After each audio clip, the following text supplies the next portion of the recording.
A few weeks ago, James, the host of Modern Day Debate, reached out and asked me if I'd like to come back on and do another debate. I've been on there several times, and in this case would be with Matt Dillahunty, who I debated a couple of years ago. Well, I said sure, but we'd have to find a topic. And I didn't want to debate, is Christianity true or is it rational? I find those topics just have been done to death. I find them to be boring and frankly just too broad as well. So I wanted to explore something else, off the beaten path, and preferably something broadly in an area that I've been doing work at, that I've been thinking about. So one topic we considered, which I've debated previously with Dan Barker, was, is Christianity intellectually respectable? But when we explored and unpacked what that could mean, Matt Dillahunty didn't disagree with my position that it can be. So then we turned to another possibility. The topic is, can a Christian believe that the Bible is a revealed word of God, even though there's all this divine violence in it? And again, when the question was appropriately nuanced, Matt didn't disagree with my position. So once again, we didn't have a topic. We finally ended up with the topic, is secular humanism better for the world than Christianity? A topic that importantly doesn't address the question of the truth of either one of these worldviews, but simply looks at whether one of these worldviews would be better than the other for cultivating human flourishing and benefiting the world in which we live. So that's what we debated. We debated on April Fool's Day, Saturday evening. I don't know who was the fool in that. In fact, I think we both did fine in the debate. I think it was a good exchange. And I would say that a couple of weeks ago, I tweeted that I find Matt Dillahunty to be a troll. And I think that's unfair. I'm going to now pull that back. Just like Augustine had retractions at the end of his life, I'll have a retraction here. I don't think that Matt Dillahunty is a troll. I mean, he's a very educated, informed person. I do think that he ends up interacting with a lot of people that are on the fringe, and he would do better. I think we'd all do better if he focused a little bit less on that. Just kind of, obviously I can think of Christian apologists who do the same thing, right? That they tend to focus on fringe voices, let's say from the secular, humanist, atheist communities. But I don't think he's a troll. I'll just say that. I thought we had a good exchange. What I want to do, well, I should say that the next day, Sunday, yesterday, as I record this, I was then on S.J. Thomason's YouTube channel, and we debriefed the debate. She invited me on to debrief it, so I agreed. And so I've linked both the original debate and our 1 hour debrief below. So if you want to watch those, you can. I would especially say, please watch the debate, because what I'm going to do now is give some concerted critique of Matt Dillahunty's position, but I think it's only fair, if you are going to watch what I'm about to say, that you watch the actual debate, see whether you think I'm being fair to Matt's position.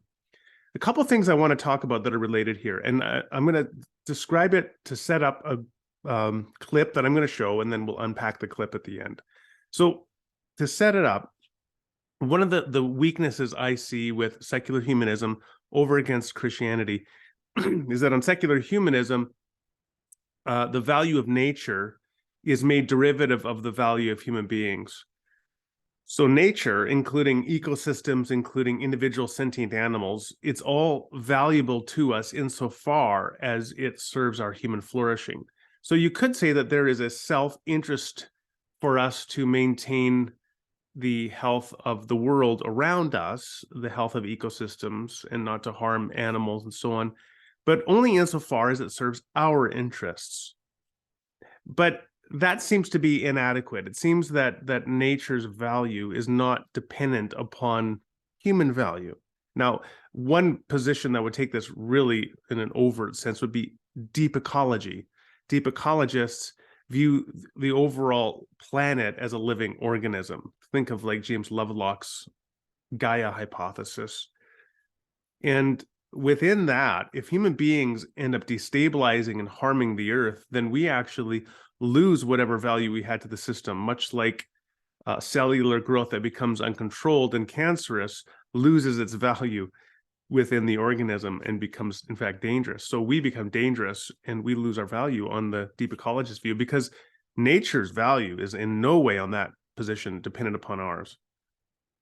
The problem with deep ecology, I think it's sort of, in my view, the equal and opposite error of humanism. Humanism makes human value the one thing that matters and everything else contingent upon it. Deep ecology makes the overall ecosystem, or the globe, the biosphere, the criterion of value, and everything is only valuable insofar as it serves the biosphere. So if human beings upset that, we could be construed as a plague species. And I think both of those are in error. I think the human species has intrinsic value in and of itself, independent of nature, but nature has value, and individual sentient organisms and species all have value independent of human beings. And we need to have a framework to allow for that. And so I was challenging Matt on that position. This idea that on his view, it seems that nature is contingent upon the value of human beings. Now, on the Christian view, a proper Christian view, all of the earth is the Lord's and everything in it. I forget the psalm, but that's from the Psalms, right? That nature is God's. And we are God's contingent representatives in nature. Okay, I just looked it up. It's Psalm 24, 1 and 2. Here it is in the old-fashioned King James. The earth is the Lord's and the fullness thereof, the world and they that dwell therein. For he hath founded it upon the seas and established it upon the floods. So nature has its value as God's. God owns nature, as it were. God also owns us, as it were. And I know that the language of ownership is going to freak people out. Some people, I have to get over that. The idea is here that God is the maximal source of all existence, the maximal perfect exemplification of love and goodness, and the creator and sustainer of all things every moment. So yeah, God has rights over creation and ownership over creation that no created being has. Just, that's the way it is. But the important thing to recognize here is that nature is valuable insofar as that is a loving product of a perfect, infinite creator. And human beings also have value as the imago Dei, the image of God, God's representatives within that creation. Genesis 1:28 goes on after the image of God is established in verses 26 and 27. It goes on to say that God has given us dominion over creation, not to punish it or exploit it, but to be caretakers for it. That's what we are called to do, to love and to care for it. As one of my professors used to say back in seminary, earth keeping. We are called to be earth keepers and to tend creation lovingly. And creation does not have value dependent upon us. Humanism is very different. On the humanist view, the value of nature is contingent upon its service to human beings and the human species. So I was asking Matt about that. And so I'm going to play that clip now, and then we'll listen to Matt give his explanation as to human value. Then I'm going to come back in and unpack what I see as being some of the problems here. So Matt has just asked me to restate the critique I was raising, namely that it seems that on humanism, the value of nature is derivative of the value of the human species and human individuals. And so I restate it here, and then we'll get Matt's reply. So the idea that what your friends were pushing back on, it seems to me, is that nature and sentient creatures and ecosystems are not intrinsically valuable in themselves, but rather only derivatively insofar as they impact human beings or are required for the flourishing of human beings. Yeah, well, so I don't know that would be a problem with humanism, since humans are the focus. The people that I was talking about, just for clarity, are ethical vegans who don't think that humanism goes far enough to protect other potential or other animals. So I guess what I would mean, what I would just rephrase that then is, do you sense that what the strength of their arguments, that there's a limitation in humanism as an ethical value system, in that it makes the rest of nature in its value derivative upon human flourishing?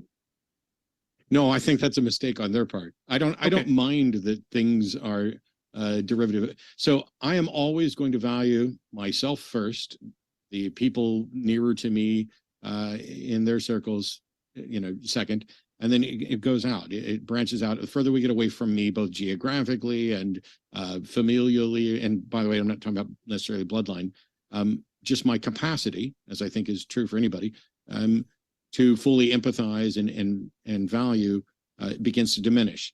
But as basic principles, I hold that human beings, by virtue of merely being human beings, and which makes me absolutely unapologetically speciesist, have value. They don't have value because they're created in the image of God. They have value. My life's valuable because it's valuable to me. Your life's valuable because it's valuable to you. Your life matters to me because our lives are intertwined.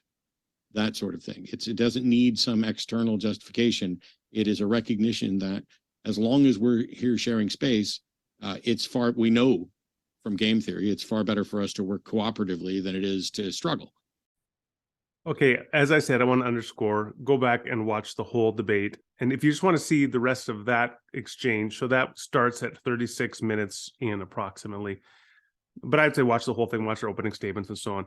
But I just want to unpack this. So the first thing, so Matt says he doesn't really, to my satisfaction, offer any rebuttal to the critique of his vegan friends who believe that the value of nature, of ecosystems, of species, of individual animals should not be contingent upon human interest. And I agree. He doesn't really offer a rebuttal to that, except I think to say that, well, but that's just what humanism is. That's the position it takes. But of course, in a sense, that's a sort of circular response, because the really question is, should you be taking the humanist position if that has unacceptable implications for the rest of nature?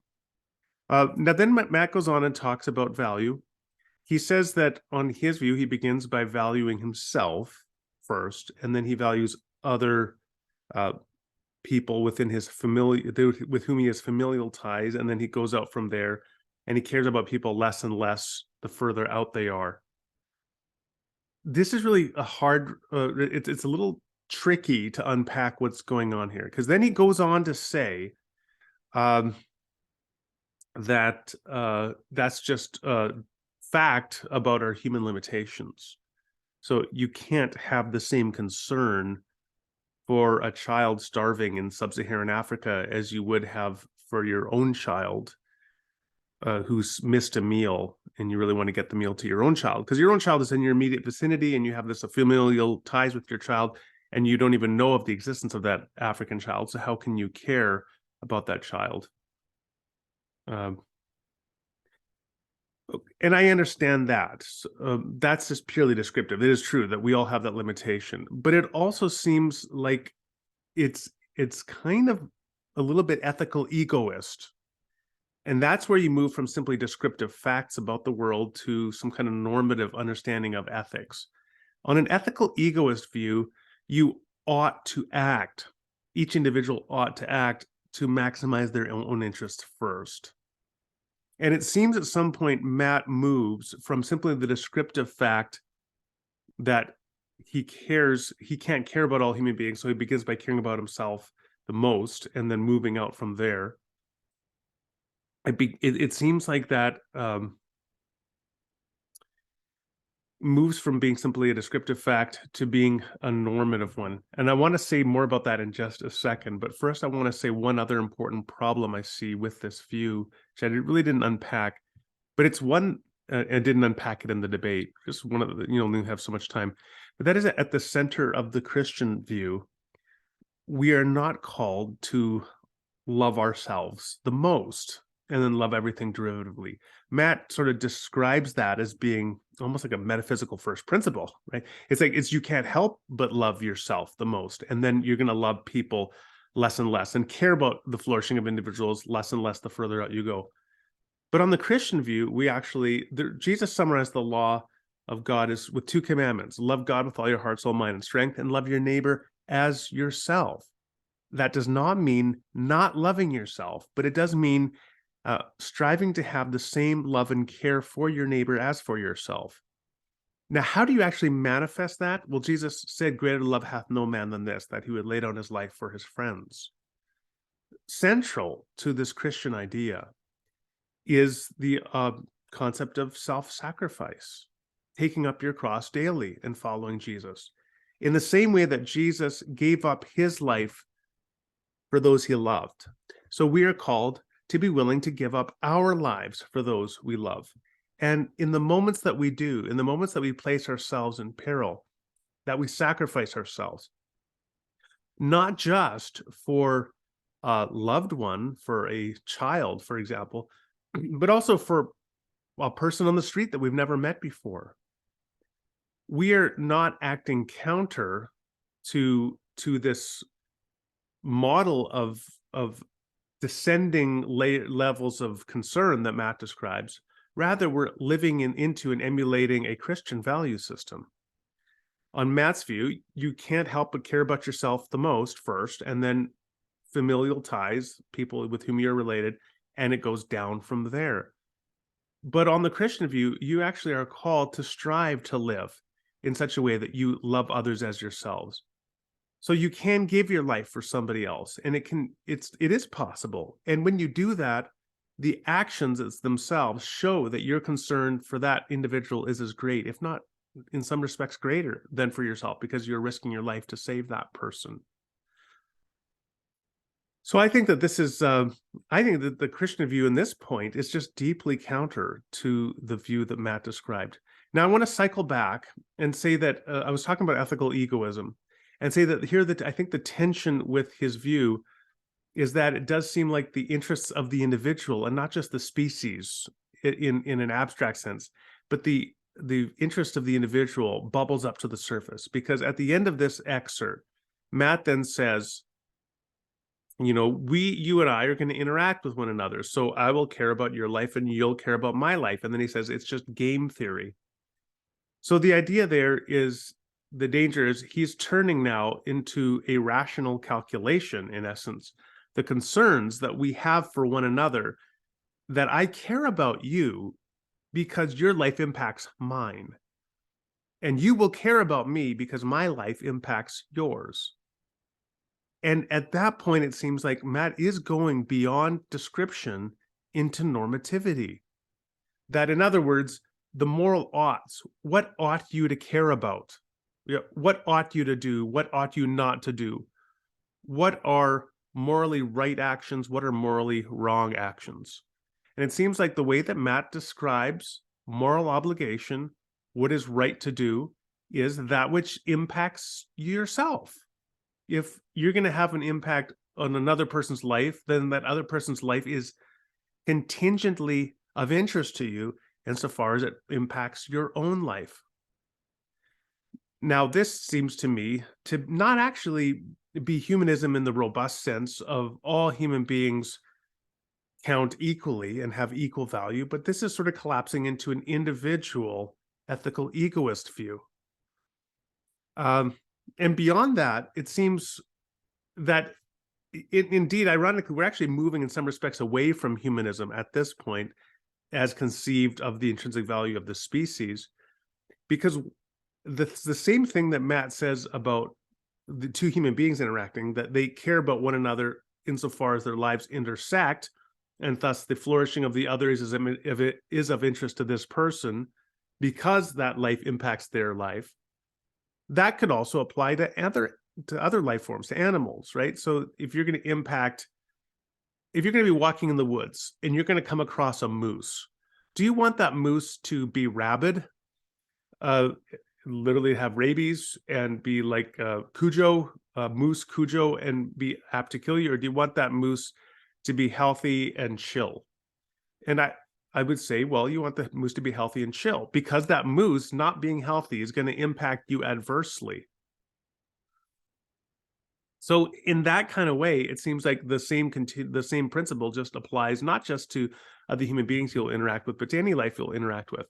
And thus, it's not so much the flourishing of the species in some abstract sense, which is of value, but all of those things, just like nature itself in the earlier point, it's all collapsing back into, does this serve the interest of the individual?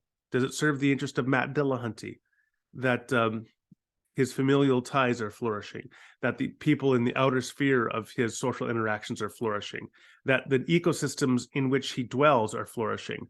That's of concern to him only insofar as it serves his flourishing.